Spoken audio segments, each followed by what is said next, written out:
nombre del Club de Amigos de la UNESCO. Hoy tenemos el lujo, digamos, el pequeño lujo de poder presentar esta obra de textos de Manuel Vázquez Montalbán, y para ello además contamos con tres ponentes también de lujo, con Joaquín Recio, me salía Aparicio. Joaquín Recio, editor, digamos, de Atrapasueños. Cariño me ha dicho también. Con José Manuel Martín Mede, que es director del Mundo Obrero, periodista, y que también es autor de la introducción en el libro. Y con Santino Bertolo, editor, digamos, retirado a tiempo parcial, sigue, digamos, haciendo sus cosillas, por lo que comentaba. Y que bueno, nos van a presentar el texto de Manuel Vázquez Montalbán. Como os ha comentado igualmente, tenéis ahí a entrada disponible algunos ejemplares. Y ha dicho Joaquín que si hace falta, él se acerca, que tiene el coche ahí, más ejemplares aquí cerca, o sea que si se agota, si esperáis 5 minutos, luego podría haber algún ejemplar más. Y nada más, que esperemos que la cosa sea interesante para todos y todas. Tenéis toda la información del resto de actividades que tenemos, que seguiremos informando en próximas semanas. Entonces, bueno, os dejo ya con los compañeros que van a hacer la presentación. Gracias. Muy bien, gracias Luis. Bueno, gracias al CAU por acoger. Gracias al CAU por acoger de nuevo una presentación de la editorial Atrapasueños. Ya no somos ajenos a esta casa, ya llevamos unas cuantas presentaciones, todas magníficas en el sentido de que los contenidos valen la pena. Ya tuvimos aquí presentación del libro de Marcelo Camacho, por esta ocasión tenemos la de este libro de Manuel Vázquez Montalbán, al que podemos llamar Manolo, porque creo que cariñosamente la gente de izquierda de este país lo conoce como Manolo. Es una forma de identificar precisamente a ese gran culé aficionado a la gastronomía, poeta, escritor, novelista, ensayista, lo que queramos llamarlo, pero que lo redondea todo con ese Manolo que todo el mundo entiende perfectamente, que es Manuel Vázquez Montalbán. Decía Saramago que era muy difícil separar su identidad comunista de su ser como escritor. ¿Qué va primero, el comunista o el escritor, ¿no? En el caso de Saramago, pues igual le pasa a Manuel Vázquez Montalbán. Es muy complicado separar su militancia comunista o su ser comunista, su forma de ver el mundo, con su literatura. Casi imposible. Pero también sería casi imposible separar su hacer literario de su otro hacer, que es el del buen comer, el de la gastronomía. Entonces este año, que es un año importante, porque tenemos que rescatar a Manuel Vázquez Montalbán más cínico, al más crítico, al más insolayable, al más trepidantemente ajeno a la realidad de lo buenamente correcto, de lo políticamente correcto, esa persona que necesitábamos quizá en este tiempo, seguro. Pero no es traer solamente a Manuel Vázquez Montalbán a la actualidad, que eso quizá este libro y lo que vaya a pasar en esta mesa será lo que va a pasar, porque este libro es muy contemporáneo, está muy de actualidad, todo lo que habla de la ultraderecha, incluso en la cuestión de la información, la misma televisión española, etcétera, que él escribió en estos artículos, que son los artículos que escribió en Mundo Obrero. Entonces no se puede separar a Manuel Vázquez Montalbán del gastrónomo, del cocinero. Entonces yo tengo aquí un delantal muy bonito, que viene a explicar la primera parte de mi intervención, que se llama Yo soy de Montalbán. Esto es el principio de un trabajo que se está haciendo a nivel de todo el Estado español, de un certamen literario gastronómico por el 20 aniversario de su fallecimiento. Yo lo pongo aquí, porque sin duda es parte fundamental de su trayectoria y de lo que nos ha transmitido.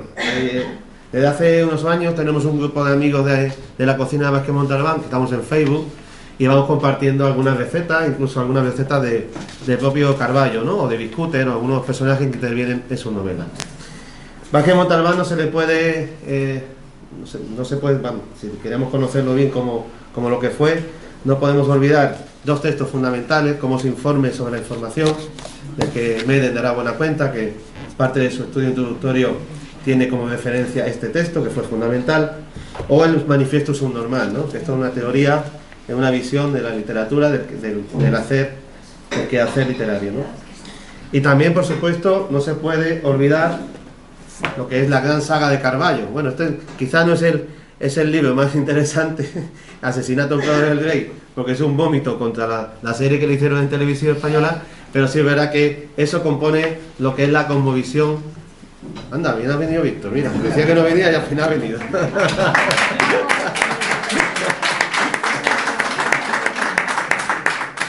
Ya está toda la pandilla junta, así que estamos todo el mundo estupendo. Gracias, Marita. Decía que en estos pocos espacios se puede definir a un gran literato, a una gran persona que fue muy prolífica y curiosamente sus artículos clandestinos, aquellos que fueron publicados tanto en el órgano de expresión del PSUV, que era el Nou Treball, como en el Mundo Obrero, nunca fueron compilados por ninguna editorial. Entonces, cuando yo investigué mucho Vázquez Montalbán, porque llevo años leyéndolo como gran lector que me gustaría ser, porque nunca llegaré al gran lector que fue él, o Jorge Luis Borges, o tanta gente, o Constantino Bértolo, grandes lectores de la literatura universal, yo pues intento ser un gran lector e he intentado siempre acercarme a Vázquez Montalbán desde todas las dimensiones posibles. Y la compilación que se hizo de sus artículos periodísticos en 3 volúmenes por un profesor catalán, sorprendentemente no estaba ninguno incluido de los de Mundo Obrero. Pues entonces, pues allí me fui al archivo, que está muy cerquita de aquí, el archivo del PC, que está en la biblioteca histórica de aquí de Marqués de Valdecillo, y me puse pues a trabajar, a mirar qué había, las entrevistas que se le habían hecho en Mundo Obrero, posteriores por supuesto a esa época del 76-78, pero sí es verdad que cuando descubrí que la sección Cambiar la vida, cambiar la historia, que da título al libro, estaba desconocida por el gran público, pues para mí fue un gran acierto haberme metido horas y horas de trabajo ahí, porque dije, por fin mis compañeros y compañeras van a tener un Vázquez Montalbán que se merece también estar de actualidad, porque no tiene menos valor literario o menos inteligencia lo que escribió en el Mundo Obrero. Yo creo que tiene el mismo valor, porque lo que dice, como lo dice, y por qué lo dice, igual que si lo hubiera escrito en otro periódico. Posteriormente ya sabéis que escribió muchísimo tiempo en El País, pero él escribió en cantidad de publicaciones y empezó publicando como buen trabajador que era, es decir, como un periodista que era, en los periódicos del régimen, ¿no? Entonces, bueno, pues él hizo por ejemplo, una entrevista magnífica al fundador de Planeta, que yo creo que es una entrevista antológica, porque lo que hace perfectamente es destripar para qué nace el premio Planeta, y se lo dice en la cara al propio José Manuel Lara, se lo dice en la cara a un chavalito, porque el otro, como es un rico fascista, pues se ríe. Y es verdad, a los años el Planeta se convierte en un motor económico de una editorial, donde un premio suculento genera unos beneficios y una expresión de todo un país, ¿no? Premio Planeta, España, etcétera, ¿no? Ese Vázquez Montalbán después recibe Planeta, curiosamente, ¿no? O sea que es una persona que ha estado transitando, gracias a su trabajo, a su tesón, en muchos espacios y muchos escenarios. Pues en el Mundo Obrero, que es lo que yo hago en la introducción también, se concreta un Vázquez Montalbán pues muy auténtico y muy de verdad, como el que siempre fue desde su inicio. Curiosamente, esa sección de Cambiar la vida, cambiar la historia, también la dibujaba Just Denis, que por entonces firmaba como El Zurdo. Lo que pasa es que después cambió su nombre porque él, en la separación del PSUV, de la gente por la Asamblea de Cataluña, frente al PSUV, que era federalista, él apostó por la versión más independentista del comunismo, se fue del PSUV y se llamó Esquerrà, zurdo en catalán. Después ya firmó como Just Denis, fallecido justamente en el momento en que teníamos el libro en imprenta. Él estaba muy ilusionado. El epílogo, y esto es un homenaje a Just Denis, es de él. Se le removió mucho todos los recuerdos, porque claro, cuando estuvimos hablando de Vázquez Montalbán, él también hablaba porque su amigo Manolo, que también quedaba con Vázquez de Sola, y Vázquez de Sola fue el que lo recogió en el aeropuerto a Just Denis cuando volvió. Perdón, Just Denis fue el que recogió a Vázquez de Sola cuando volvió del exilio de París, que su primera parada fue en Barcelona. Es una persona que antes de morir le removimos toda esa historia, estaba muy contento de esta publicación y no la pudo ver. De hecho, mañana en Barcelona se presenta en el espacio Asamblea de Comisiones Obreras, se presenta este libro con la viuda de Just Denis, y le vamos a hacer un pequeño homenaje en ese sentido. Digo esto de los dibujos porque los dibujos complementan estupendamente los contenidos, y yo creo que hay una alianza estupenda. Aquí hay una fase en la que el partido es ilegal y el Mundo Obrero es ilegal, y otra fase en la que no. Cuando era ilegal, lo que hacía Just Denis era llevarse, porque él trabajaba en Armand Bassi, la casa de ropa de Lacoste, del cocodrilo, de alta costura, etcétera, era diseñador. Se llevaba los patrones, se llevaba pues, las fotos que necesitaba el Mundo Obrero, lo que necesitara, los artículos de Manolo también, que se quedaban con Manolo y Manolo le daba los textos para que publicara. Es decir, una persona muy comprometida, en una época muy importante y con Manolo Vázquez Montalbán, pues una gran amistad que tuvieron. Eso viene recogido en el libro y creo que es importante como parte contextual, ¿no? De contexto de la vida de Manolo escribiendo El Mundo Obrero. Que si conocéis la bibliografía de Manuel Vázquez Montalbán, pues veréis que en esa época escribió muchísimo, no solamente en prensa, sino también literatura. Es decir, era muy prolífico y esto nunca se había recogido, entonces el valor que tiene de la investigación que hemos hecho es sacarlo a la luz. Por entonces, José Manuel Martín Meden, que le paso ya la palabra, era director de Mundo Obrero y fue un acierto que pudiéramos hacerlo juntos, porque su estudio introductorio es bastante contundente en lo que viene a concluir. Así que muy contento de estar en el CAO, muchísimas gracias por atender y seguimos. Y os animo a visitar el certamen, las bases del certamen literario gastronómico, que veáis las bases que están publicadas en Mundo Obrero y bueno, que tenéis tiempo de aquí a septiembre de hacer una comida con familia, con amigos y a escribir un poco y a diseñar una comida como si fuera de Carballo y presentarla. Después va a haber unos premios y lo más importante, en octubre se va a quedar en Montalbán de Córdoba, que es un pueblo donde el Partido Comunista gobierna del año 79.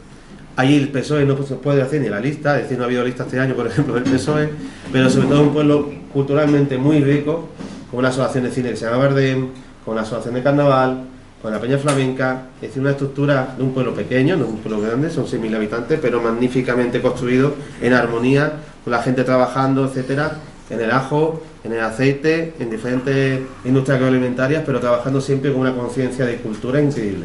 Ahí, como ellos nunca pudieron tener a Manolo, porque allí han tenido a todos, es decir, ahí han ido todos, los grandes, que de Saramago hasta ha pasado Marcos Ana, ha pasado por Montalbán, pero se les quedó siempre la espinita de que nunca ha habido Manolo a Montalbán.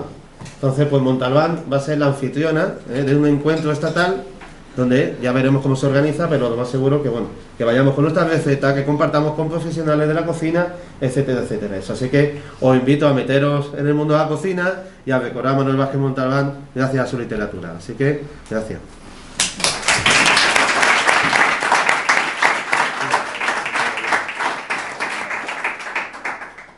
Bueno, buenas tardes.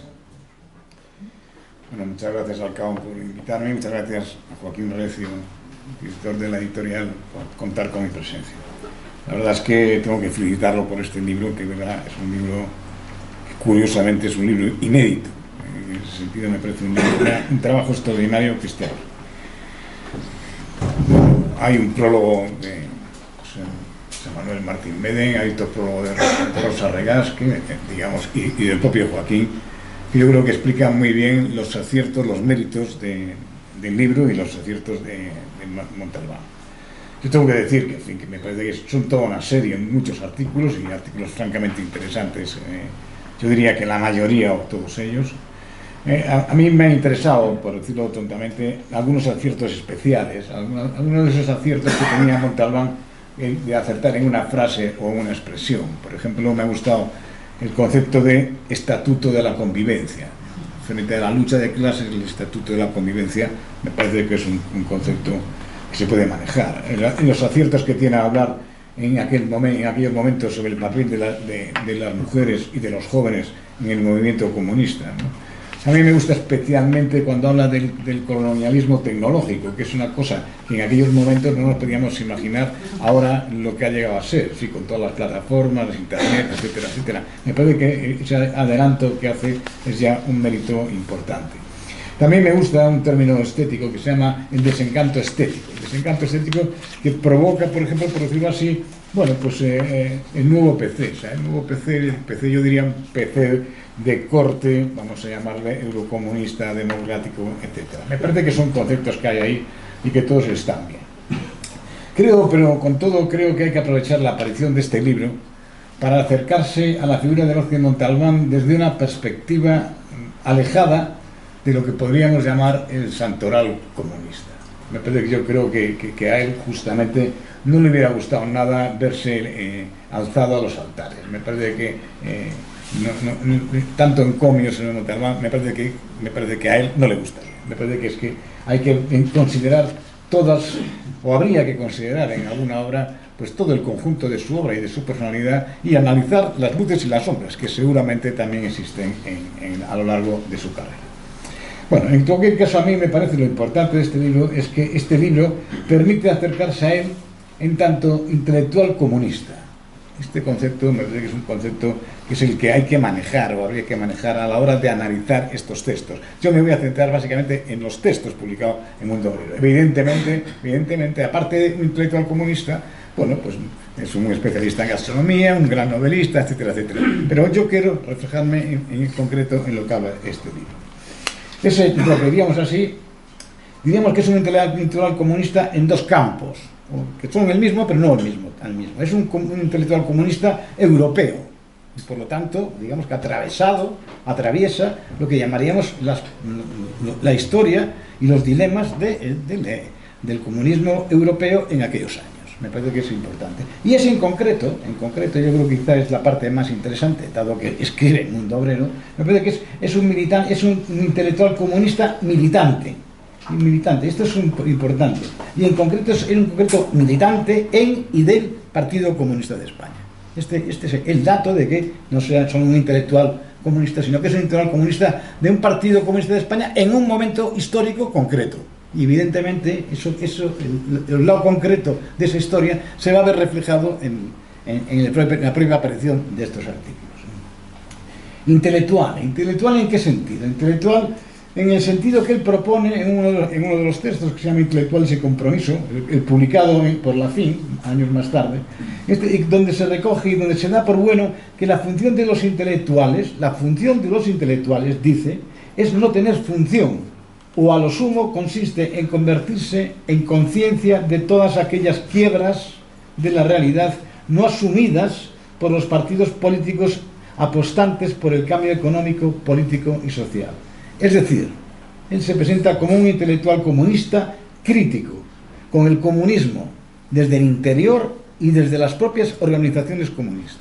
En ese sentido me parece que cabe definirlo como un comunista crítico, y conviene, sin embargo, tener en cuenta la diferencia fundamental que hay entre un comunista intelectual crítico dentro del Partido Comunista y un disidente.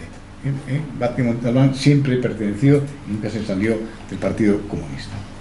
Como intelectual comunista, creo que asumió la dura tarea de poner al día, quitándole los aprestos sobrevenidos por el enemigo, a la imagen y al discurso de los partidos comunistas post-estalinistas. Entiendo que partiendo de la necesidad de romper con el monstruoso icono estalinista que vertebra desde el 20 Congreso del PECUS en buena parte el papel de los intelectuales comunistas de Occidente. Es decir, los intelectuales comunistas heredan, por decirlo así, también el resto de los comunistas heredamos en aquellos momentos, y yo creo que todavía hoy, heredamos aquella imagen negativa absolutamente cruel que relaciona al comunismo con Stalin.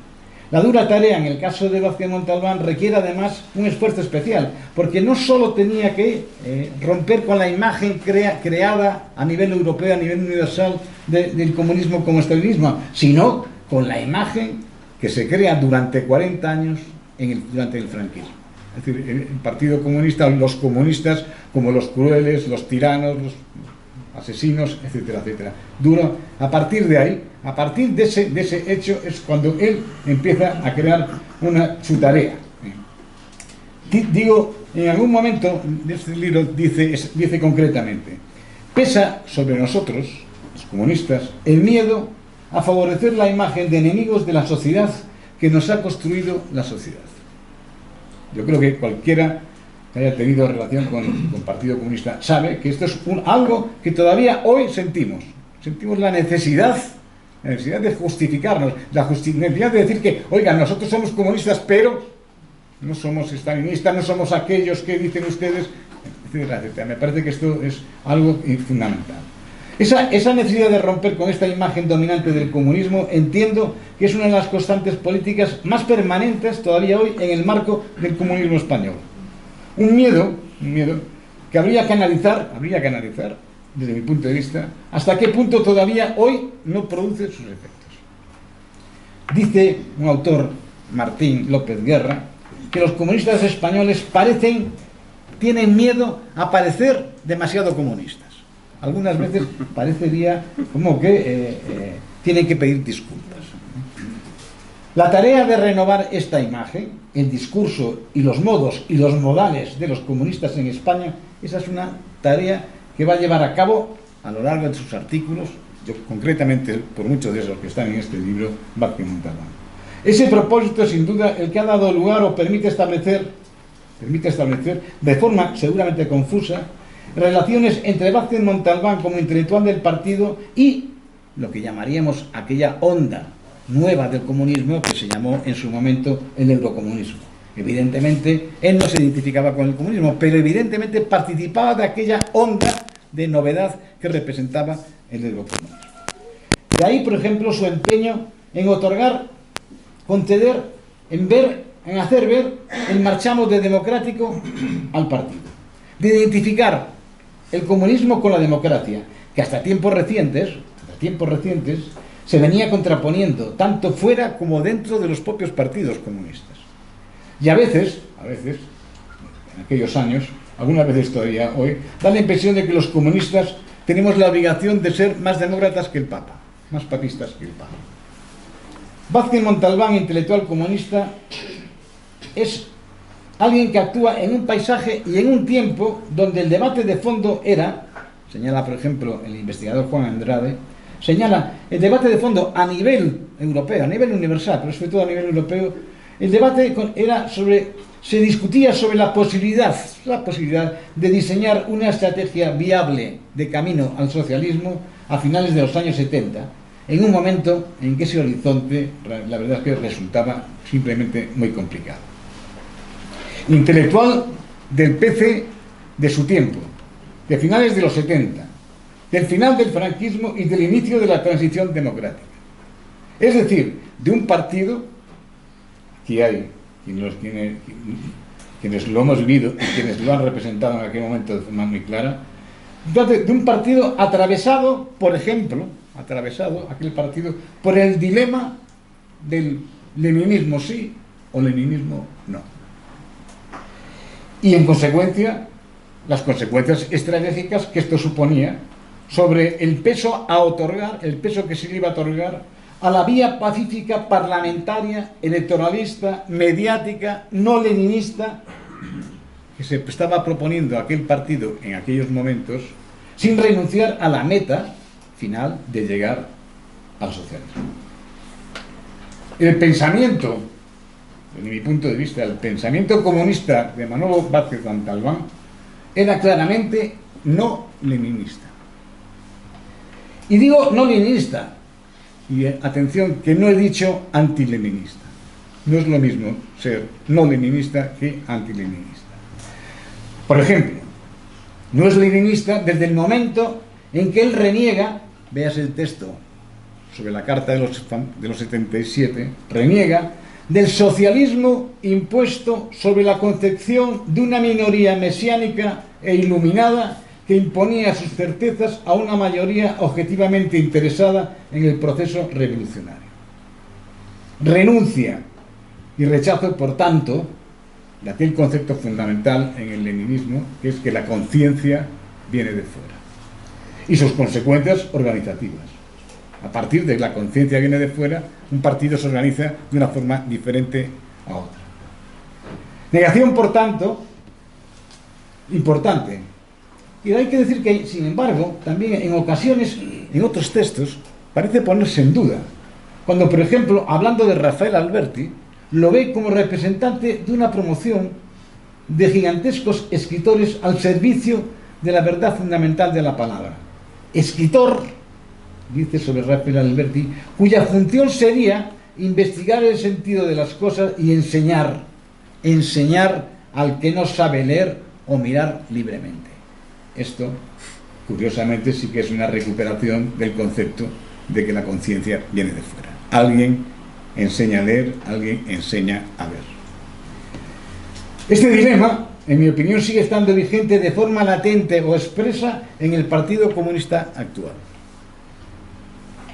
En el último congreso este partido se ha definido como leninista, por ejemplo. después de años de haber rechazado el leninismo, creo que en el 9º Congreso. Bueno, esta opinión está vigente y está dando lugar, da lugar, evidentemente, a estrategias o tentaciones electoralistas distintas. Es verdad que en este momento, por decirlo así, la vía electoralista es una vía hegemónica, no digo única, dentro de la estrategia del Partido Comunista, pero sí hegemónica.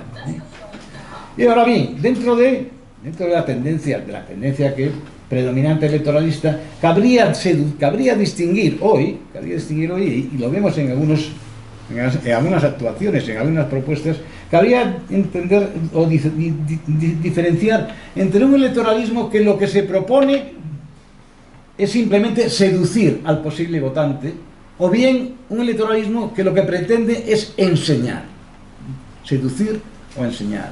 Son dos tentaciones, son dos vías posibles de aproximación a lo que llamaríamos el cuerpo electoral. Cabe, sin embargo, observar que en el libro se reúnen esta tensión parlamentaria electoralista que estaba presente ya en el interior del Partido Comunista y en el pensamiento de Vázquez Montalbán.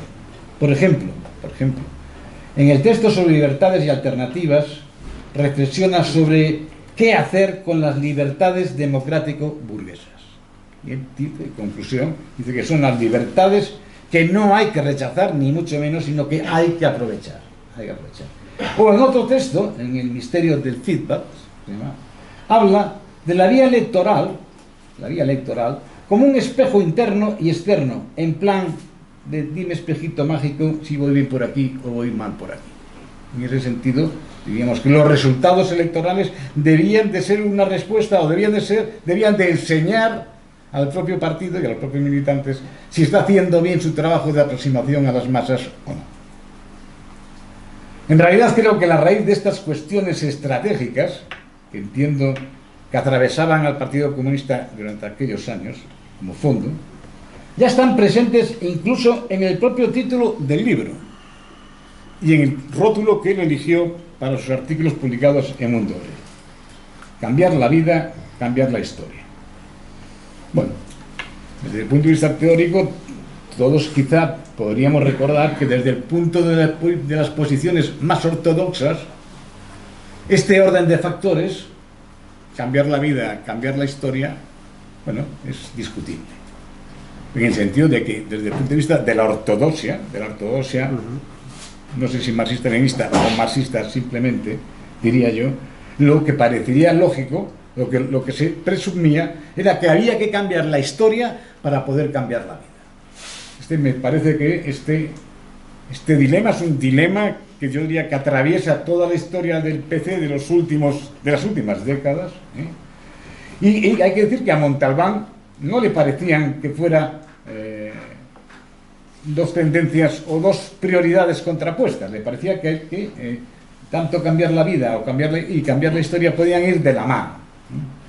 Bueno, yo creo que aquí, desde mi punto de vista, era un poco optimista, porque seguramente las dos estrategias de cambiar la vida y cambiar la historia pueden ir de la mano. Lo que habría que preguntarse es que quién lleva el paso. ¿Quién da el paso primero? Sí, la mano, pero la mano a la misma velocidad, en la misma postura, etcétera, etcétera. Me parece que es un tema que está todavía sin resolver, afortunadamente, porque da lugar a discusiones en el interior de nuestro propio partido. Diré también, para ir terminando, que lo que me extraña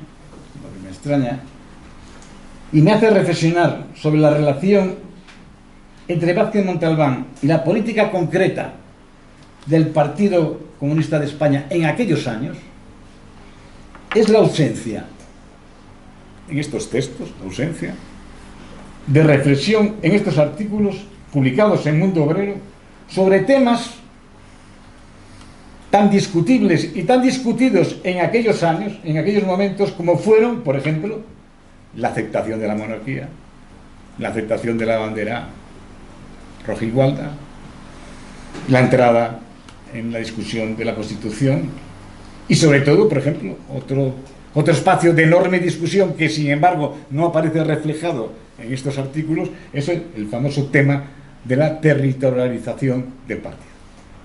tema que, si no recuerdo mal, en aquellos años dio lugar a polémicas en las cuales creo que participaste activamente como representante del sector de la comunicación. Curiosamente, repito, me parece extraño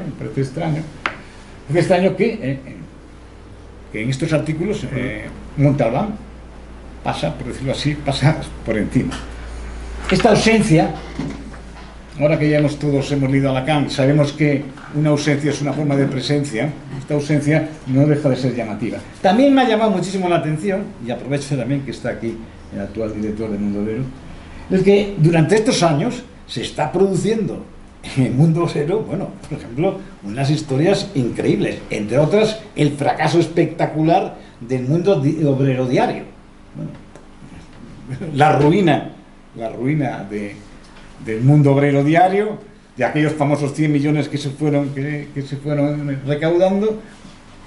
Es decir, el fracaso de la política mediática del Partido Comunista, reflejado en lo que pasó en la historia del Mundo Obrero. Bueno, también no deja de ser llamativo, por lo menos para mí, que no haya ni más mínima referencia en estos artículos. Yo no sé, porque no tengo la memoria toda de Montalbán, no sé si en otros artículos fuera del Mundo Obrero está hablando de estos temas, pero la verdad es que lo que deja de ser llamativo es que no hable en estos artículos dentro del propio Mundo Obrero, es decir, dentro del órgano de expresión del partido, haya abandonado estos temas. El tema de la territorialización, el tema de la aceptación de la monarquía, es decir, del sistema de la monarquía parlamentaria y digamos, algo tan cercano al mundo de la comunicación como es la propia historia del Mundo Obrero. Tengo que decir, y aprovecho ya este momento y para ir terminando, que a mí una de las cosas que me extraña es que en el panorama intelectual de la izquierda española, curiosamente, no hay, que yo sepa, ningún estudio riguroso histórico de la evolución del Mundo Obrero. Hay, en el 77 se publicó un libro, documentos de televisión, hay un libro que explica un poco la crisis esta, los herejes del PC, de dos despedidos de Mundo Obrero, ¿no? Hay algún otro libro, hay el famoso libro de Guillermet sobre la prensa, etcétera, etcétera. Pero me parece a mí que, curiosamente, y esto me parece también una ausencia significativa, no hay ningún estudio de la evolución del Mundo Obrero y, por lo tanto, de la relación entre la prensa, Mundo Obrero y los cambios en la dirigencia, los cambios en la dirección, etcétera, etcétera. Me parece que yo diría que es curioso, aprovecharía este libro, la aparición de este libro, justamente para reivindicar que ese libro, el análisis histórico de Mundo Obrero, está faltando. Me parece que esto sería importante. Bueno, para ir terminando. Vázquez Montalbán es un comunista de su tiempo, ese tiempo en el que buena parte sigue siendo el nuestro. Por ejemplo, si hoy leemos estos artículos sobre el papel de la mujer en el movimiento comunista, el papel del sectarismo, bueno, tiene un artículo sobre sectarismo que casi diría que parece de esta semana. Bueno, y me parece que es importante que él representa el papel de un comunista que ve el comunismo o defiende un comunismo argumentado, no un comunismo impuesto, sino un comunismo argumentado. Y este comunismo argumentado lo ve como esperanza de futuro. Nada más.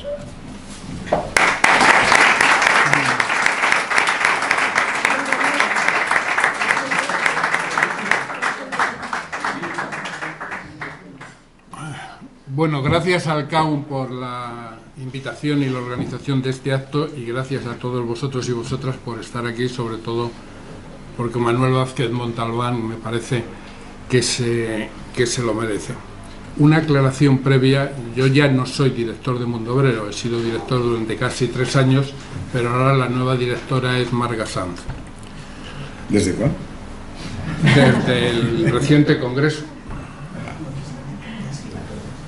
Hace 60 años, en 1963, Manuel Vázquez Montalbán publicó Informes sobre la información, un libro que escribió en la cárcel, siendo muy joven, casi sin documentación, un libro que sigue siendo ineludible su lectura y que fue el primer libro publicado en España donde se explicaba la importancia de la comunicación, la relación comunicación política, política comunicación.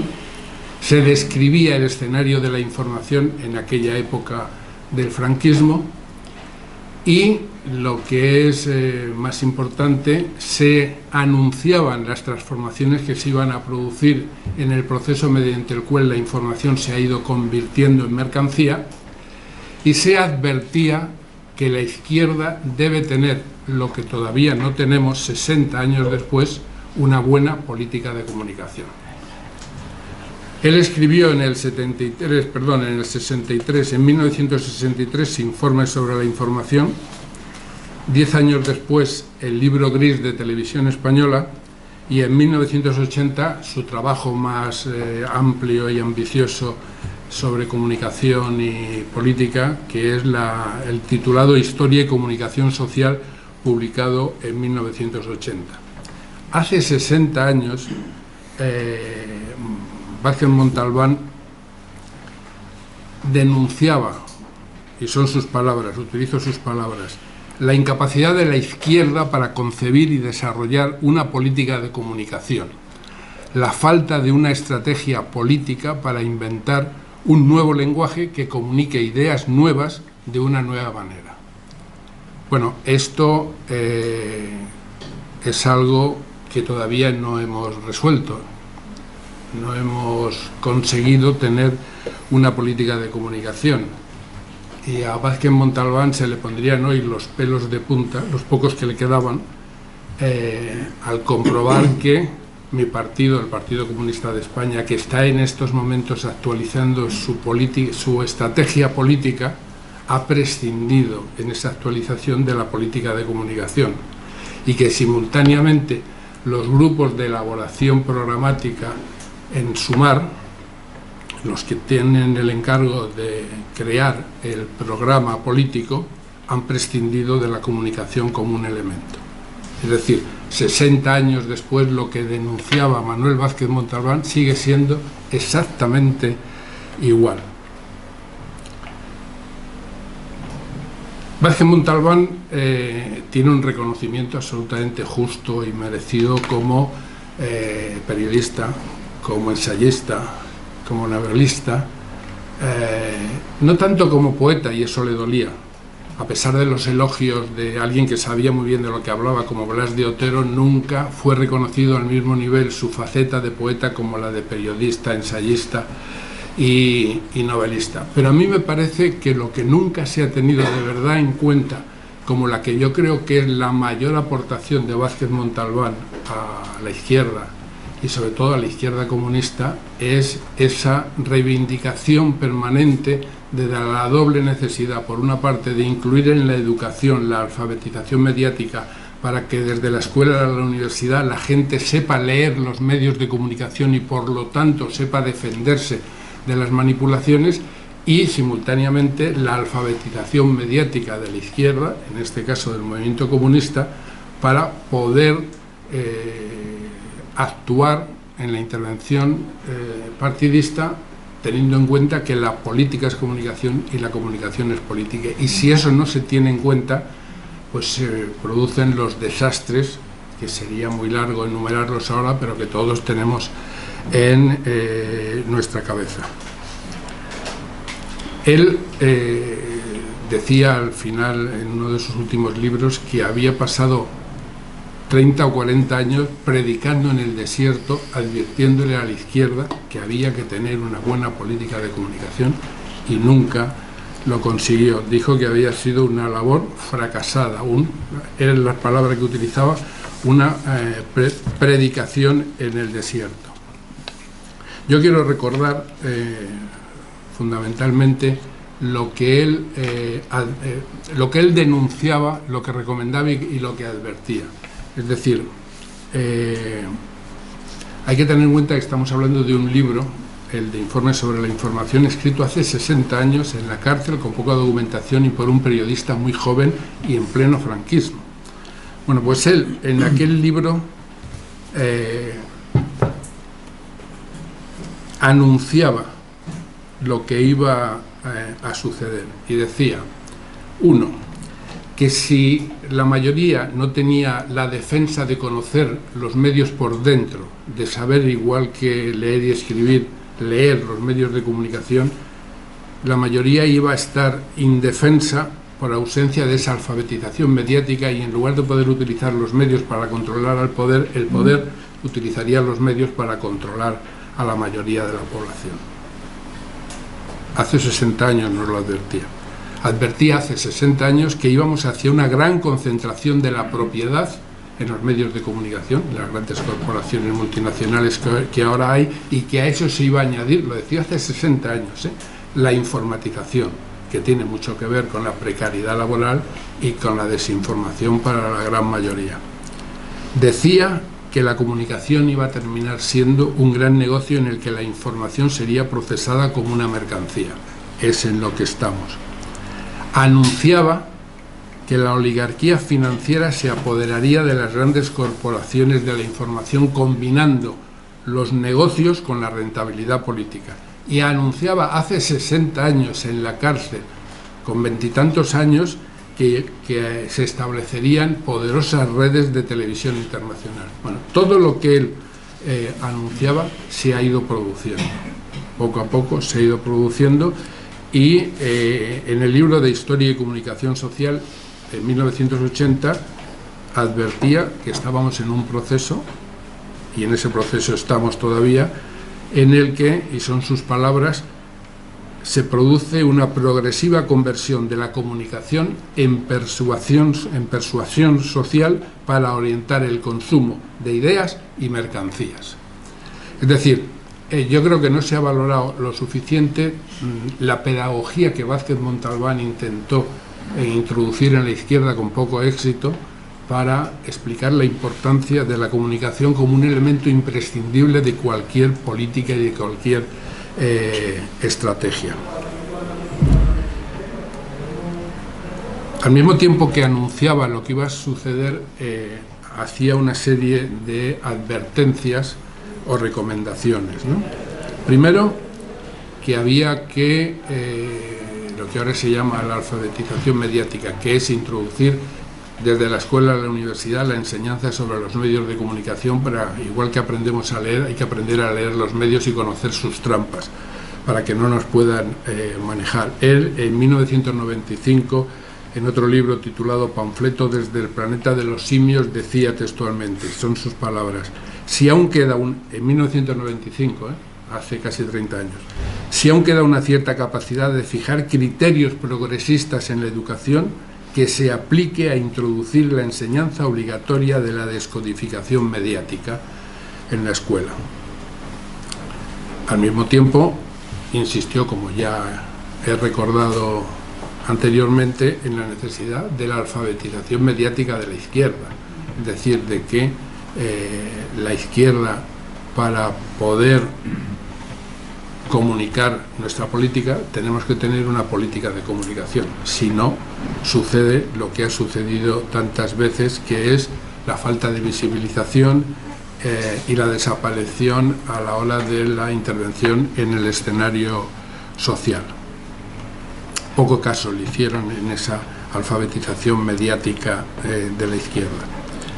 Él criticaba la actuación, digamos, de la izquierda, que tenía y ha tenido siempre mayoritariamente una actitud entre ignorante y despectiva, o agresiva o de desprecio de los grandes medios de comunicación. Es decir, estos son una pandilla de hijos de puta, no hay nada que hacer. Bueno, Vázquez Montalbán advertía que ese no es el camino ni es el procedimiento, y que no solamente hay que actuar desde fuera de los grandes medios de comunicación y contra los grandes medios de comunicación y con una política propia, esa para decir cosas nuevas con un lenguaje nuevo, ¿no? Sino que había que actuar también desde dentro. Y él nos enseñó cómo. Vázquez Montalbán es el único periodista comunista que pasó de escribir y publicar en las brechas de la prensa que había en pleno franquismo a escribir, primero clandestinamente en Mundo Obrero y luego con el Mundo Obrero legal, y seguir trabajando desde dentro del sistema sin nunca renunciar a lo que él defendía y a su perfil de comunista. Eso que decía Vázquez Montalbán, de que la oscilación permanente entre el comunismo utópico y el comunismo irónico me permite seguir siendo comunista. Bueno, sin modificar su actitud, él se convirtió en el columnista más leído del diario El País. Es decir, pasó de aprovechar las brechas del franquismo a escribir en la clandestinidad para Mundo Obrero, a escribir en la prensa de partido ya legalizado, el PC, y a meterse en los grandes medios de comunicación, radio, prensa y televisión, siendo uno de los de los periodistas más leídos. Bueno, esa es toda una lección de cuáles pueden ser todas las formas de pelear contra, de penetrar, de aprovechar las brechas, de utilizar eso que siempre hemos dicho, que es la utilización de todas las formas de lucha. En los medios de comunicación también. Y y este libro debería ser una especie de manual de aprendizaje, nos explicó, nos demostró en la práctica, haciéndolo él, cómo hay que escribir en Mundo Obrero. Es decir, en la prensa comunista, no solo en Mundo Obrero, mayoritariamente siempre se ha escrito y se sigue escribiendo, desgraciadamente, más con tambores que con melodía. Es decir, más con gritos, consignas y convocatorias y con repetición de lugares comunes que con melodías, es decir, con la información, la única información que es útil, que es la que se convierte en conocimiento y da capacidad crítica para la actuación de la militancia. Es decir, ¿cómo se debe escribir en la prensa comunista? Pues facilitando a los militantes, a los simpatizantes y a los que tienen curiosidad por saber qué hace y piensan los comunistas, una información que se convierta en conocimiento, es decir, una información que explique lo que sucede. No basta decir que Vox son unos fascistas hijos de puta, hay que explicar qué tipo de fascismo, en qué Europa, en qué España, por qué circunstancias sociales, cómo funciona su política, qué relación tienen con el Partido Popular, cómo tienen la protección de los poderes económicos, políticos, militares, policiales. Hay que explicar, hay que contar qué es lo que sucede, tiene que servir nuestra prensa para que entre todos conozcamos mejor la realidad sobre la que debemos actuar para intentar cambiarla. Y además de todo eso, Vázquez Montalbán, en el libro titulado Historia y Comunicación Social en 1980, es uno de los pocos comunistas que interviene en los debates en torno al leninismo, pero desde el punto de vista del tema fundamental que a él le apasionaba y le obsesionaba y le preocupaba, que es el de la comunicación, ¿no? Es decir, en nuestra militancia comunista de hace 40 años sorprendía aquella capacidad crítica de Manuel Vázquez Montalbán, cuando en este libro que he citado, el de Historia y Comunicación Social, en 1980, él señalaba a los supuestos leninistas que estaban bloqueando la información y el debate en el Partido Comunista de España. Él dice textualmente, la cita es un poco larga, pero es muy clarificadora. Decía Manolo, la filosofía leninista convierte la comunicación en una herramienta de acción histórica dirigida por los sectores más lúcidos, como un instrumento en manos de la vanguardia para elevar la conciencia histórica del proletariado y guiarle hacia el objetivo final de la destrucción del sistema capitalista.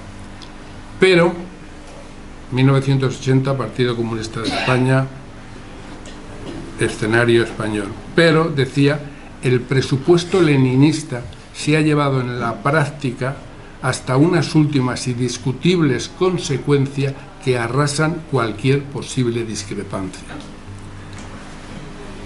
Y él, a continuación, lamentaba que, cito otra vez sus palabras, nunca haya sido emprendida una real investigación para comprender las posibilidades prácticas de la libertad de expresión en el seno de un Estado socialista. Termino añadiendo solamente que a esa decepción que Vázquez Montalbán se llevaría si viera al Partido Comunista de España sin política de comunicación al actualizar su estrategia en estos momentos y a sumar sin contar con política de comunicación en su programa electoral, también se llevaría un cierto disgusto, aunque no creo que fuera ya a estas alturas mucha decepción, que en Cuba, donde se podría haber hecho el mejor periodismo a partir de la revolución, no solamente no se ha hecho, sino que la primera ley de comunicación acaba de aprobarse en el Parlamento 60 años después de la revolución, y no es precisamente una ley en la línea de las leyes más progresistas, de los gobiernos progresistas de América Latina, sino es una ley en la que sigue primando más el control social que la participación popular, ¿no?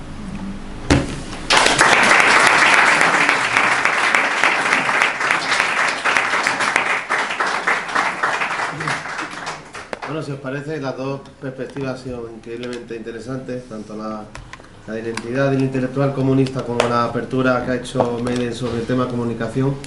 Creo que da para mucho debate, para mucho juego, que hay personas que saben del tema, tanto del leninismo como de la comunicación, así que yo creo que es el momento de charlar un poco, si queréis.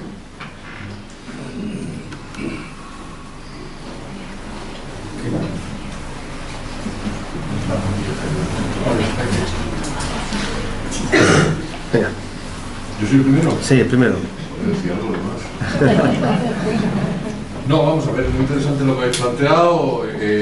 Realmente, Vázquez Montalbán es que es un hombre de otra época, os quiero decir, no nos lo parece los que estamos aquí porque estamos ya muy mayores, pero vamos, cualquiera que esté ahora mismo estudiando en la universidad dirá, ¡jo, qué tío tan interesante este del siglo pasado! ¿No? Lo que quiero decir que bastante de los que estamos aquí también somos del siglo pasado, pero sobrevivimos, lo cual no es poca cosa. Y volviendo al tema inicial, me preocupa lo primero que ha dicho Meden, que lo ha dicho otra vez al final, y es que la plataforma esta, la que vamos a, bueno, voy a votar yo, los demás, si lo que queráis, que es la de Sumar, carece de política de comunicación, ¿no? Y esto, vamos, no será exactamente sí al 100%, pero que le falta bastante para adecuarse a los nuevos tiempos, ¿no? Y el asunto es que estamos dejando la comunicación o la opinión publicada a los tertulianos estos de las televisiones y de las radios, lo cual es un desastre, o por lo menos así nos está yendo, ¿no? Es decir, que cualquier cosa se convierte en algo importantísimo y cualquier tontería llega a ser comidilla de la gente normal, de la gente, de la ordinary people, ¿no? De la gente de la calle, o sea, es decir, que ¿cómo es posible que la Esperanza Ayuso que tenemos en Madrid haya ganado las elecciones cuando sale en el primer debate electoral diciendo hay que elegir entre el Partido Popular y los que quieren regalar casas se los ocupas y gobernar con la ETA? Esto no es que estoy exagerando, está dicho, está en vídeo, en audio, escrito. ¿Tiene política de comunicación? Eso es política de comunicación. Me lo has quitado de la punta de la lengua. Eso es política de comunicación cuando se va a decir semejantes tonterías sobre la ETA y tal. Y la segunda intervención que hizo fue aquello, el planteo esto de las plantas en los balcones contra el cambio climático, oye, y mayoría absoluta, ¿no? Entonces, algo nos falla desde luego a la izquierda, desde luego lo que nos falla, yo estoy de acuerdo con lo que habéis dicho de la mesa, lo que nos falla es control económico de los medios de comunicación, ¿no? Entonces luego está este proyecto simpático, porque a mí me parece de Pablo Iglesias, de estar él de tertuliano en 4 o 5 sitios en la SER, tal, crear su propio canal de televisión y tal, que pues, lo considero también mío, pero vamos, que estamos lejos de poder controlar al menos la comunicación del 50% de la población, ¿no? O sea, que los que están dispuestos a creer cualquier cosa, lo de la ETA y las macetas, pues bien, ¿no? Pero para el resto, para los que no tragan con esas macetas, sin embargo, no hay algo que sea capaz de, bueno, cosas que he planteado, de crear opinión, pero no solo, sino crear posibilidad de discusión, de que la gente sea capaz de aprender porque se les enseñe algo, no porque se les enseñe tanto como que se les dé mecanismos para poder aprender, ¿no? Y esto es uno de los fallos que tiene la izquierda, y esto es lo que puede ser que haga que perdamos las elecciones incluso. Bueno, no sé quiénes, pero vamos, los nuestros, sé quiénes sean los nuestros, puede que nos pierdan el 23 de julio y estaré muy triste. Me voy a hacer ciudadano vasco porque hay que ganar a la izquierda, vamos, por adelantado, no sé. Ya está, perdona si me he entendido mucho, pero estaba... No, está bien. Está bien. Bueno, en ese tono, como queramos, ¿qué más intervenciones? Ahí hay dos. Venga. A mí me da muchos dolores de cabeza resultado electoral. ¿Hay alguna, se ha dado algún tipo de interpretación? ¿Cómo ha sido posible este resultado electoral? Y a mí me gustaría pues, conocer su opinión, cómo interpretar lo ocurrido. Normal que estemos buscando respuestas, ¿verdad?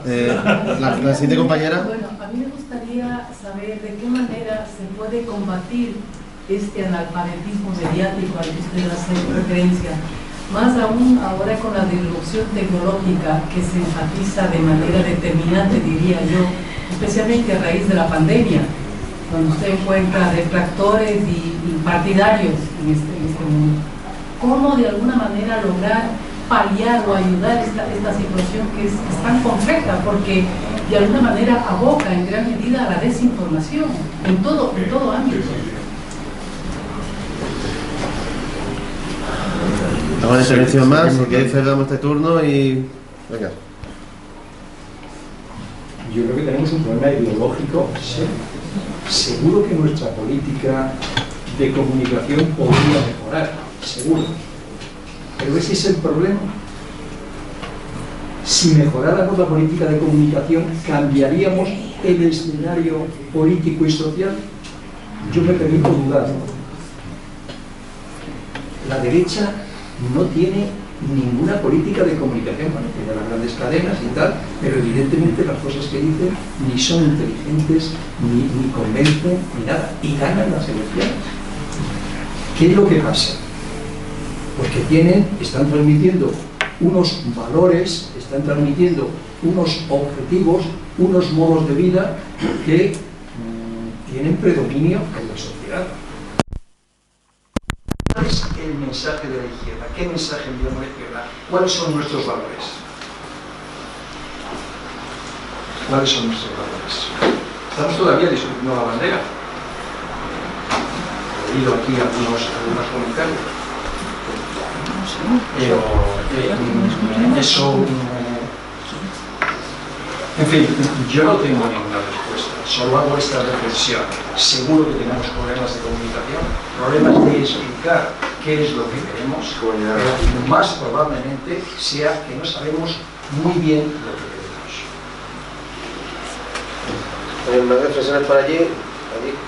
Yo creo que hay un asunto casi anterior a las políticas de comunicación, que es la creación de marcos de referencia, de conceptos que la derecha ha hecho muy bien, los sultanes, etcétera, de los años 70. Por ejemplo, impuestos. Subir impuestos es malo, bajar impuestos es bueno. Cualquier cosa que se pueda decir sobre redistribución, sobre inversión social, etcétera, etcétera, la derecha inmediatamente bajar impuestos, y eso ya lo ha dicho todo, no tiene que decir nada más. O políticas de vivienda, etcétera, etcétera. Ocupación. Entonces, contra cualquier propuesta sobre vivienda, etcétera, etcétera, ocupación, y ya no tienen nada más que decir.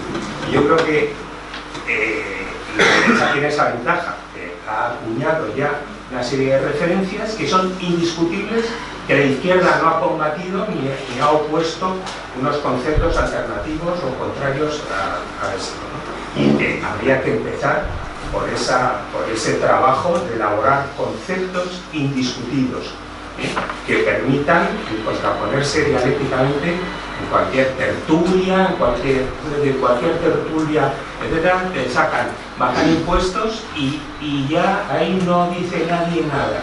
O hablas de vivienda y te sacan ocupación, o se habla de cualquier cosa y se habla de la libertad de tomar cañas. Y ya. Espera, que aquí hay para actividad antes. Aquí está compañera, después la del final, tú y tú también querías, ¿no? Venga, pues entonces son 4 las que tenemos. Sí, bueno, yo voy a tratar de otra, es una pregunta distinta, aparte de dar la enhorabuena por la publicación de estos artículos que habían quedado como sepultados, ¿no? Entonces, es una pregunta sobre el anexo, que tiene el anexo Consejo de Guerra, celebrado el día 15 de junio, que entiendo que es del año 62, ¿no? Sí. Y bueno, es muy interesante ese anexo. Quería preguntar, primero, se supone que se ha traducido porque está en catalán, ¿no? La fotografía que ponéis, y luego pues que cómo es que, bueno, cómo es que había una copia en el archivo, supongo que... Y luego la otra pregunta relacionada con esto es cómo es que, según dice Rosa Regás, que acabo de mirar ahora en la introducción, cómo siendo que él utilizaba un seudónimo muy transparente, que se podía deducir que era él, no era identificado.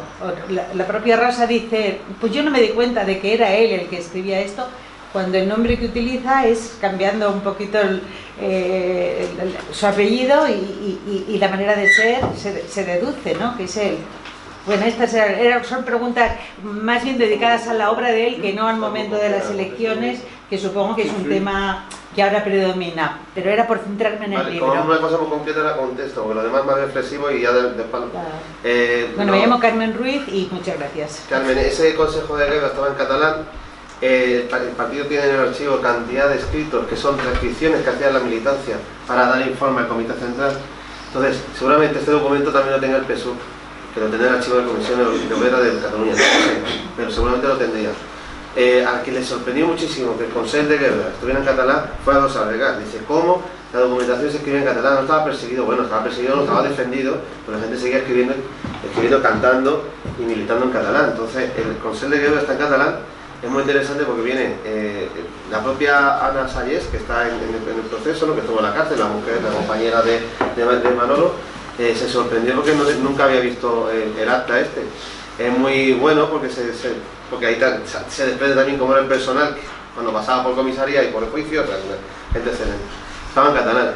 Es sorprendente, pero hay mucha documentación catalán del PSUV y de otras organizaciones que mantuvieron el catalán utilizándolo clandestinamente, claro, todo muy clandestino. Lo segundo era lo de... Lo del apellido. Sí, yo sinceramente pienso que es una errata de la edición de Mundo Obrero del primero cuando lo firmó. Sinceramente, porque había muchas erratas en la última hora. Ese apellido Sánchez. Sí. No, eso no es una errata, es una voluntad. Ah, bueno, perdón, verá. Yo pensé que en principio era una errata y yo tampoco me di cuenta como lo sabía. Hasta que cuando empezamos ya con lo demandé todo y... Es que ahora, perdón, yo lo que no me creo es que Rosa Regás en aquellos años leyera Mundo Obrero. No, se no, se lo mandé yo. Sí, pero no. Claro que no, se lo mandé yo después, claro, hace 3 años. Seguimos por allí.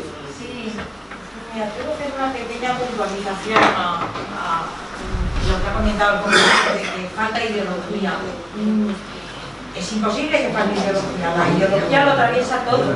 Que tenemos la ideología de la realidad y la ideología, es decir, del poder. Yo creo que lo que falta es ideología de dialéctica materialista, total, pero total, desde aquella punta y atraviesa todo el partido, ideología materialista es la que falta, porque un ejemplo, referente ya a los medios de comunicación, ¿no?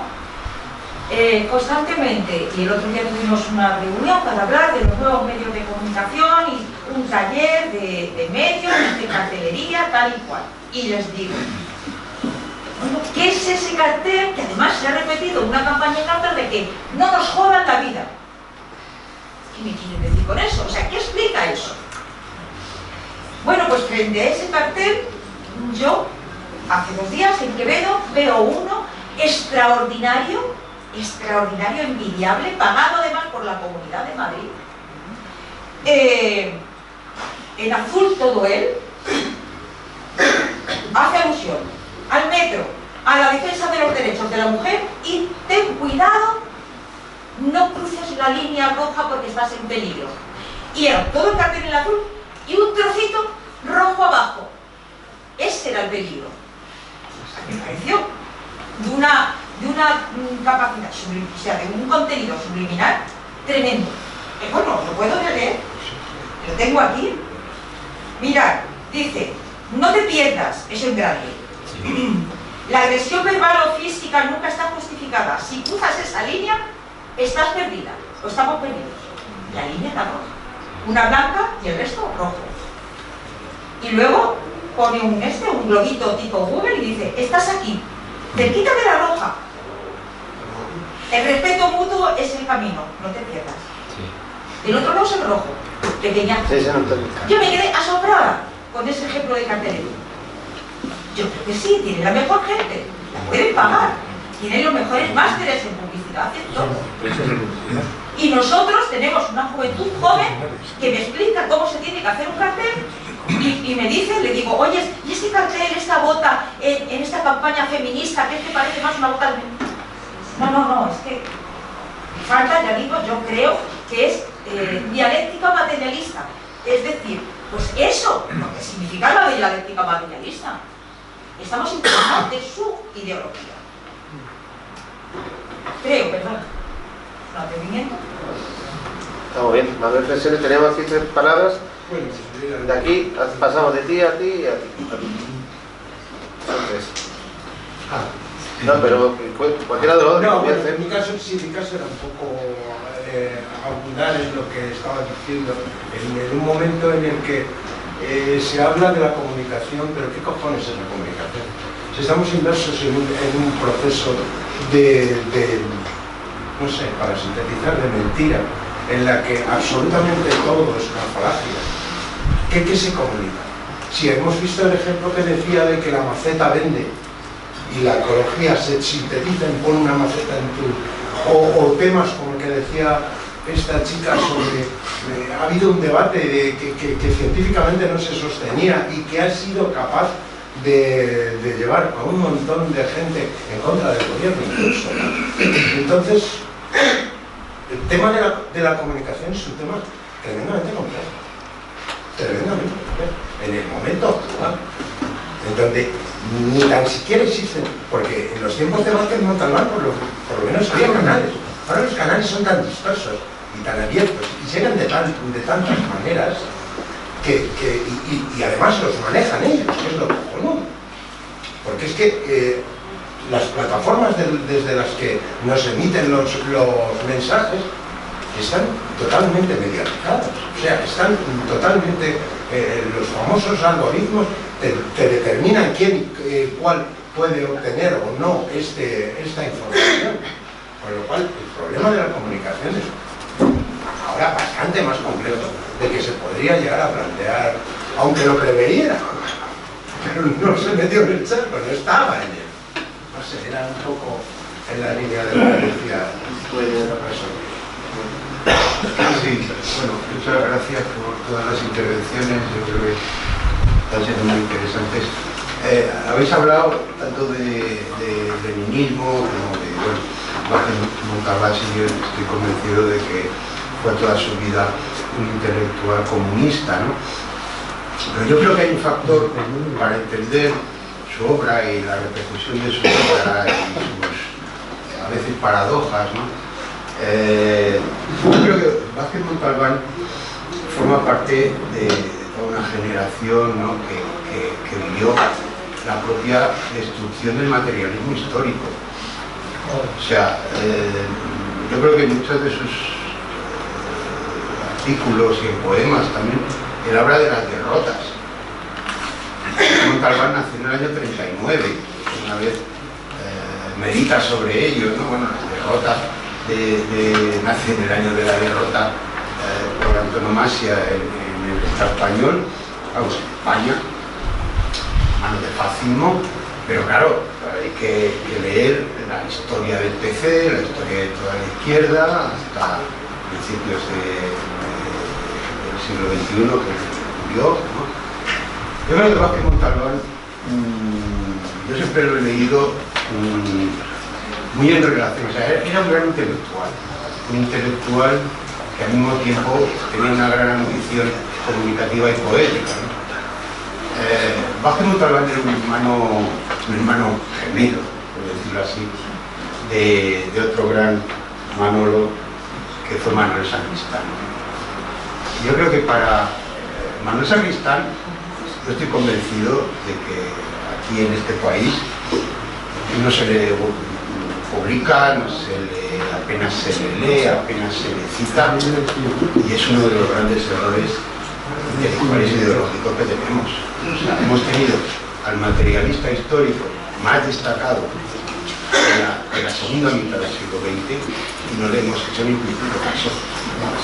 Él mismo murió en una especie de depresión, todos lo sabéis. O sea, Luis Sacristán se fue a México. Bueno, la idea del escepticismo y una cierta nostalgia ante la derrota, que está muy presente también en Gramsci.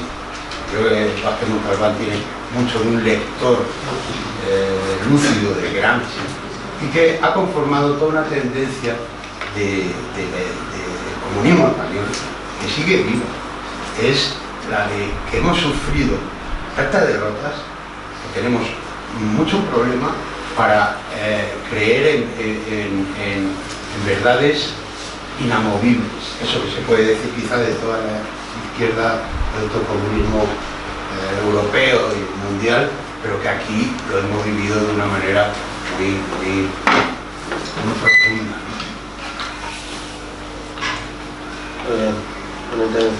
Aquí el compañero, dejamos esta como última, ¿vale? ¿Qué os parece? Para responder a la mesa a lo que buenamente quiera.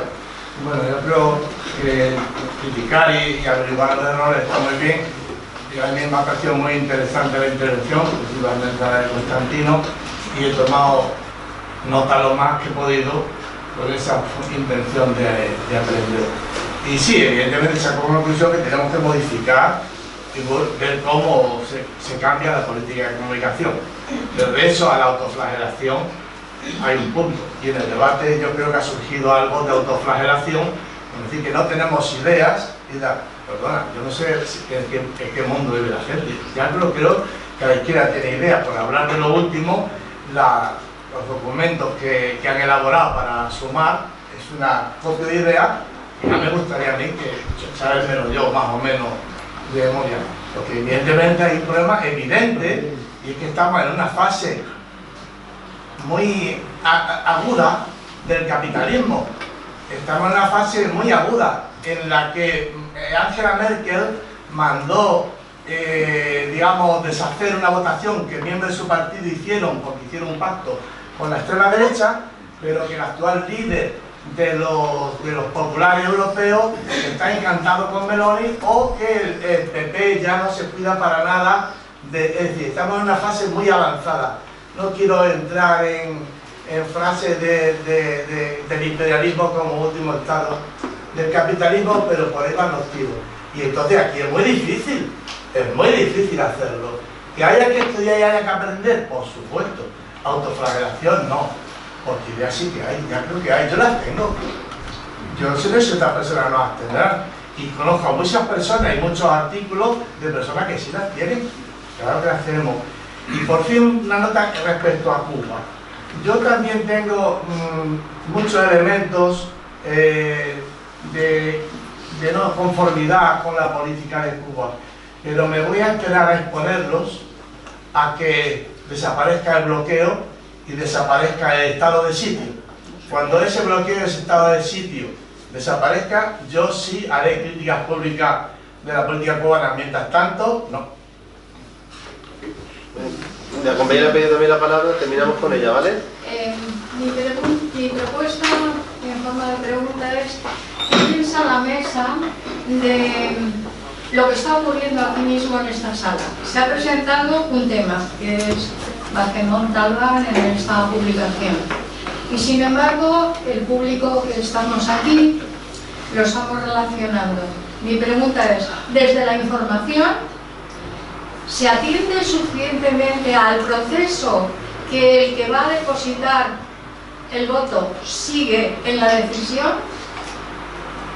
Y unirlo con, o sea, yo os llamo a todos a pensar qué es lo que nos está ocurriendo aquí esta tarde, que mezclamos el tema de la nueva publicación de Montalbán con la realidad más reciente que a muchos, la mayoría, nos preocupa de qué va a pasar el 23, y estamos dándole vueltas.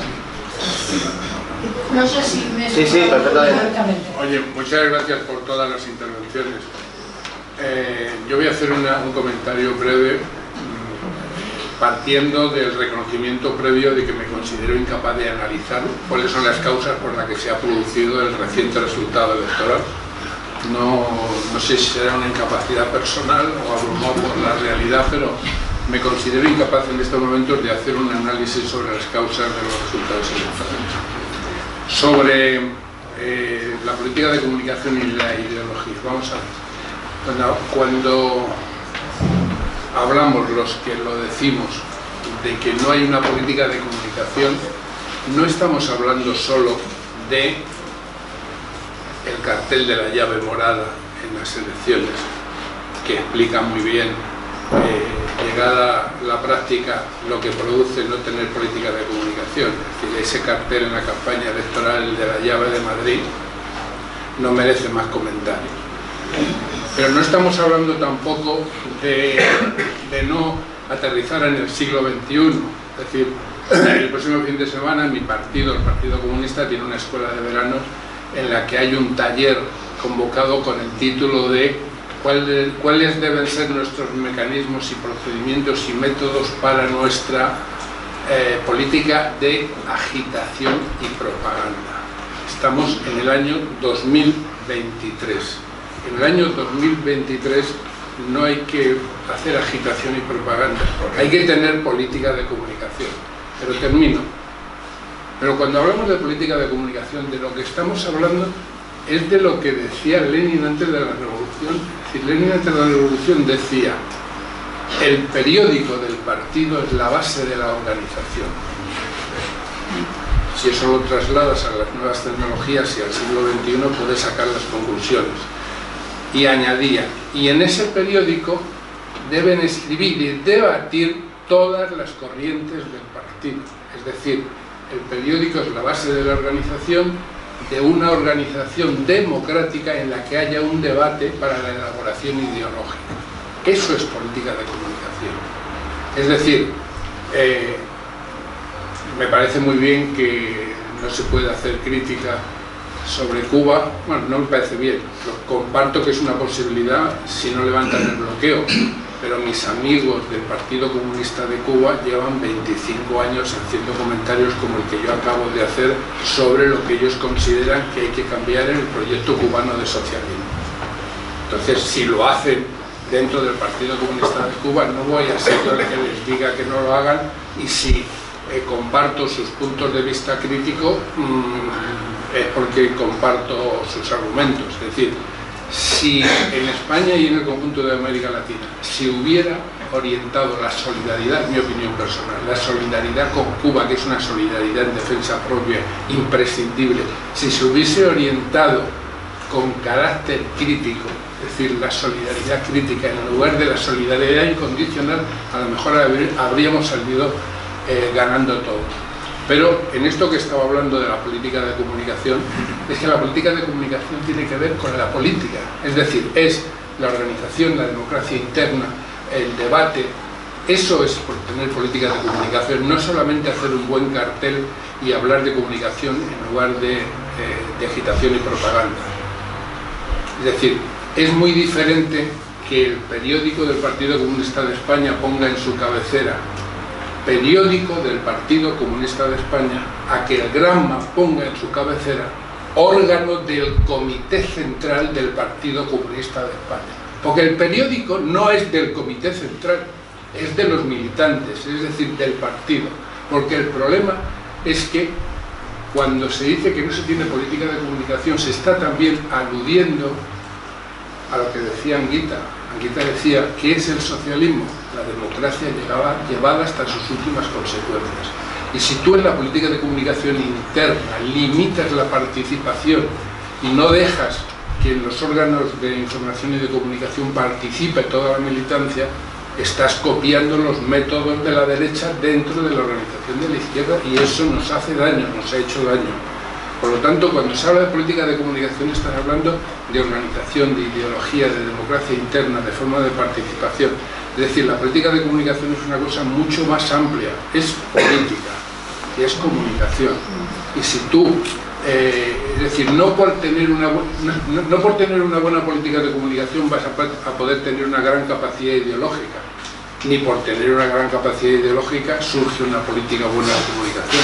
Son dos cosas que deben ir conectadas y que deben ir construyéndose simultáneamente. Pero antes he leído un texto, y con esto termino, muy claro, de Vázquez Montalbán, cuando él decía, bueno, estos supuestos leninistas que no nos dejan discutir porque se supone que los medios del partido tienen que estar dirigidos por una vanguardia que nos va a decir lo que tenemos que hacer, pues estamos jodidos. Para eso no queremos medios de comunicación. Queremos medios de comunicación que sean de todos, que sean de todos.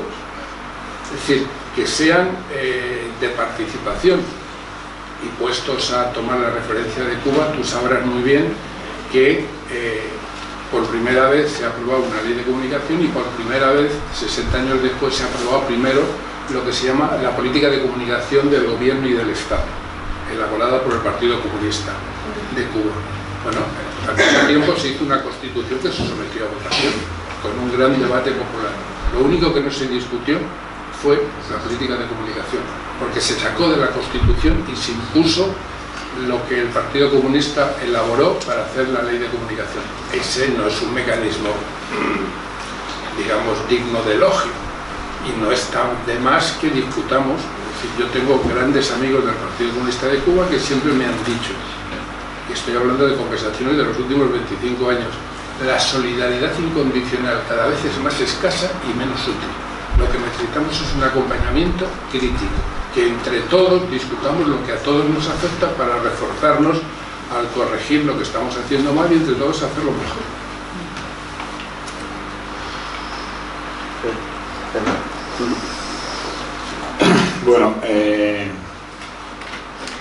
Bueno, yo creo que conviene que no nos olvidemos de en qué sociedad estamos viviendo.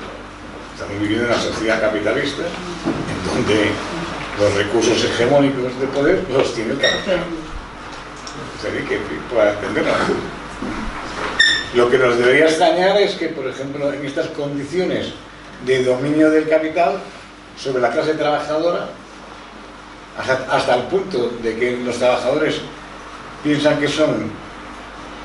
el capitalismo es la explotación de uno por uno mismo, que esa es la conclusión que nos han querido llevar. La verdad es que no debemos extrañarnos mucho que frente a este estado de ánimo en el cual lo que se defiende básicamente es un individualismo, el sálvese quien pueda, bueno, no tiene mucho de extraño los resultados electorales. Los resultados electorales son la medida de algo, pero en fin, no son la medida desde mi punto de vista que determina básicamente qué es lo que, si estamos haciéndolo bien o estamos mal. Hay, igual que pasa en Cuba, las cosas se hacen en un contexto concreto, en un contexto de acoso y derribo, pues las cosas se hacen de tal forma y tienen límites y otros no. Me parece que eso nos pasa a todos. Decía, y es verdad, desde el punto de vista, no hay que flagelarse. Yo creo que, para entendernos, yo tampoco voy a decir que sé las causas de por qué estos resultados tan nefastos.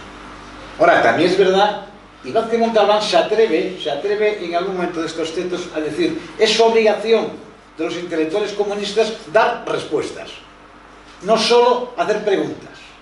Hay que atreverse a dar respuestas. Y esto es algo que casi ya nadie se atreve. Hay tanto miedo a equivocarse, hay tanto miedo a que si dices algo te llamen autoritario, que ya casi nadie se atreve a decir algo. Desde mi punto de vista. Bueno, yo simplemente voy a plantear una respuesta. Oye, perdonad, aquí muchos somos militantes del Partido Comunista. Perdonad, ¿este Partido Comunista qué fuerza tiene? Joder, pero si vamos a las elecciones ya a lo mejor estamos 5. Y nos reunimos una vez cada 2 meses. Esa es la fuerza que tenemos, esta es la fuerza que tenemos para entrar en la sociedad. No hay mejor medio de comunicación que la propia organización del partido. Ahora, un partido débil que tiene una comunicación de mierda, coño.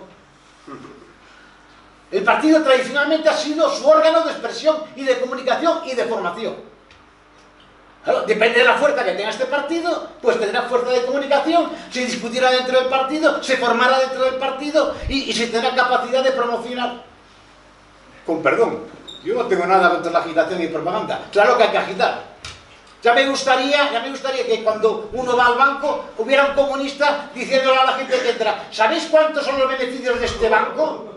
Ya me gustaría.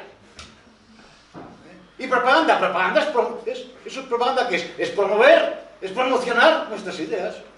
Yo no tengo nada contra la agitación y propaganda. No veo ninguna, no creo que la agitación y propaganda no sea una forma de comunicación. Es una forma de trabajar la comunicación. Ahora, desde mi punto de vista, un partido débil, la capacidad que tiene de intervenir en una sociedad como esta es mínima. Y ya no solo porque el capital, las televisiones... Oye, perdón, porque no tenemos capacidad para llegar al vecino de al lado. Que para eso no le falta una emisora. Y no tenemos capacidad para llegar al que trabaja contigo. No tenemos capacidad para al que trabaja contigo contarle lo que está pasando. ¿Cuál es la presencia del Partido Comunista en los centros de trabajo? Están los sindicatos, ahí están.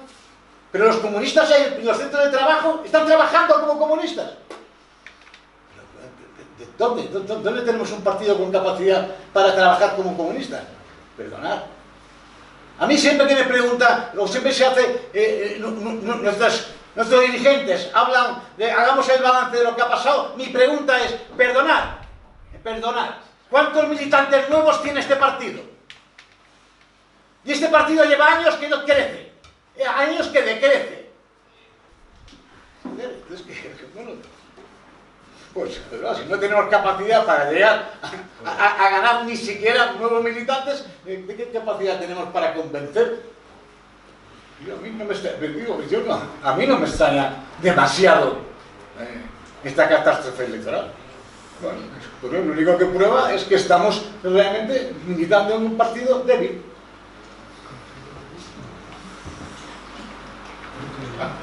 No sé. Bueno. Un poquito más sobre las comidas. No, se puede decir más. Bueno, es contundente porque no unas sencillas razones. Nosotros sabemos antes de ir a votar, sabemos hasta cómo va a ser la urna. O sea, la derrota la tenemos antes de ir a votar. Llevamos ya decenios de un declive organizativo, político, de influencia social evidente. Y la correlación de fuerza, cuando, fíjate, después del gobierno de la Segunda República llegamos a tener ministros comunistas, mucha gente que estamos en la organización decimos, pues muy bien, lo hemos conseguido, porque después incluso la comunicación interna o la comunicación política de ese gobierno hacia su militancia ya sabemos cuál ha sido. Es decir, tienes que buscar en el último tuit qué coño tenemos que defender sobre las cuestiones que tienen que ver con la alimentación o con el tema del consumo. Es decir, la capacidad de intervención hemos tenido la máxima, es decir, hemos gobernado un país. Veremos a ver dónde quedamos después de este 23, pero lo que importa es lo que estáis diciendo aquí. Y no tanto la contradicción, agitación con comunicación, que no creo, yo no he entendido a MED en ese sentido, sino hablando de qué hablamos, ¿no? Si de agitación, propaganda o de comunicación, no se ha contrapuesto por parte de MED, pero sí es verdad que hay que sacar a la palestra las dos cuestiones fundamentales. La agitación y propaganda significa que hay que estar en la sociedad generando tendencias, generando influencia de opinión, y eso se hace con estrategias comunicativas pues muy clásicas, pero que a lo mejor en este tiempo también hay que revisar porque los tiempos son otros, pero está claro que en las políticas de comunicación de las que hablamos Meden hay que abundar muchísimo más. Es decir, hay un campo yermo, no solamente en esta cuestión. O sea, hemos tenido, por ejemplo, el Ministerio de Consumo, y no se ha hecho un trabajo con las cooperativas en este país, cuando las cooperativas de consumo podían ser las que más dañaran al capitalismo feroz, porque hubiéramos hecho un trabajo en una situación de pandemia donde se hubieran invertido esfuerzos gubernamentales porque los barrios más marginales y pobres de este país tuvieran economatos, tuvieran servicios de todo tipo gracias a las cooperativas de consumo, pues hubiéramos tenido a lo mejor un filón ahí donde a la gente transmitirle una voluntad de que otro mundo es posible, pero otro mundo posible no se hace con cartelería. Otro mundo posible se construye creando conciencia y construyendo también una sociedad educativa que también, creo yo, tiene que ver con que los elementos fundamentales de la caída en picado de la política de la izquierda es que tenemos cuántas reformas educativas tiene este país, cómo se segmenta el estudio, cómo se especializa, cómo se prepara a los niños para el mercado, las niñas para el mercado. Los jóvenes se dedican, tienen todo su esfuerzo universitario para ser una pieza más en un engranaje que no entienden. O sea, el individualismo que ha dicho Constantino es fundamental. Es decir, ha habido tantos cambios en tan poco tiempo, socialmente hablando, que a lo mejor las herramientas que nosotros teníamos no funcionan tanto, o hay que rescatar alguna o hay que mejorar otra. Y lo que sí hay evidentemente es una ausencia de debate en todo esto. Y una ausencia que tiene que ver con la falta de capacidad que tenemos, porque no somos ahora mismo muy poca gente y se nos da un papel casi testimonial, es decir, tienes que estar para las elecciones en la mesa electoral, tienes que pegar carteles como siempre, en la lotería de Navidad. Mirad la media de los que estamos aquí, ¿verdad? Este es el partido. No, yo no sé. Claro, ese debate no existe, y la gente que estamos en el Frente Cultural sin ningún tipo de paraguas sobre el partido, porque el partido, ya lo sabemos, la política cultural cuál es decir, ocupémonos todos a ver si sacamos algo hacia adelante, porque no hay política cultural, porque la Comisión de Cultura es mínima, es decir, no hay un trabajo organizativo en ese ámbito. En tantos ámbitos no lo hay, que bueno, que manifiesta lo que es el problema de origen que ha dicho Constantino. Yo simplemente deciros que el esfuerzo por parte de todo el mundo merece la pena siempre. Ahora, eso sí, tenemos que saber hacia dónde vamos, que yo creo que ese es el gran problema que tenemos y la decepción tan grande. Es decir, cuando caemos en la rutina del electoral, estamos viendo como cada cierto tiempo nos llaman a filas para las urnas y después ¿qué? ¿Qué trabajo hacemos didáctico con nuestro barrio, con nuestra gente? Recuperar tareas de la educación popular, que el CAUN, que es un elemento fundamental para entender la lucha antifranquista en este país, formalizaba su intervención política gracias a la educación popular. Esos cuadernitos del CAUN que han sido todo lo que se llevaba, lo que se dejaba en el autobús, el que se dejaba al vecino. Es decir, eso a lo mejor no sirve ahora, pero tenemos que inventarnos lo que sirva ahora, ¿no? Sí, vienen tiempos duros, no vienen tiempos de los tiempos que vienen ahora mismo. ¿Qué estamos esperando? ¿Que se bautice el nuevo gobierno PP-Vox? ¿O vamos a esperar 4 años más a ver si entre Cataluña, los vascos y el gobierno de Madrid se para otra vez a esta jauría que viene? Cuando vienen apretando es porque le hace falta el capital.